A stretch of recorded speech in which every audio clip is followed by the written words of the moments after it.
ঠিক আছে, ছেলেদের লাইফে 3টে জিনিস থেকে দূরে দূরে থাকলে ছেলেরা ভালো থাকবে। 1 হচ্ছে অন্যের বিয়ে করা নারী, 2 হচ্ছে খারাপ ঘড়ি, 3 হচ্ছে সেকেন্ড হ্যান্ড গাড়ি।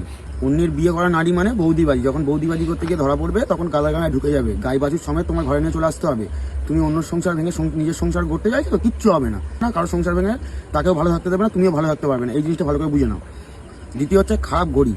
যখন তুমি একটা খারাপ ঘড়ি, লোকে বলে যে খারাপ ঘড়ি পরলে সময় খারাপ যায়। সময় খারাপ যায় মিনস যখন তুমি একটা খারাপ ঘড়ি পরবে তখন তুমি সঠিক সময় দেখতে পারবে না, তোমার যে টাইমের কাজ টাইমে হবে না। তুমি কোনো কাজ ভাবছো 11টায় করবে, সেই কাজটা হবে তোমার 12টার সময়।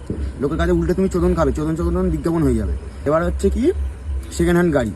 সেকেন্ড হ্যান্ড গাড়ি যখন কিনতে হবে দেখবে লোক উপর থেকে পুরো উপরের কাটিংটা পুরো চকচক করে রাখবে, ঠিক আছে। আর যখন তুমি গাড়িটা কিনে নিয়ে চালাবে তখন দেখবে ব্রেকের সমস্যা, ক্লাচ পেটের সমস্যা, ইঞ্জিনের সমস্যা, গিয়ারের সমস্যা, ক্লাচ পেটের সমস্যা। তখন দেখবে গাড়ি রিপেয়ারিং করতে করতে তোমার গাড়ি রিপেয়ারিং হয়ে গেছে, এত টাকা খরচা করছো, তখন ভাববে কি নতুন গাড়ি কিনলেই ভালো হতো। তো এই 3টে জিনিস থেকে দূরে থাকো, তোমরা ভালো থাকবে।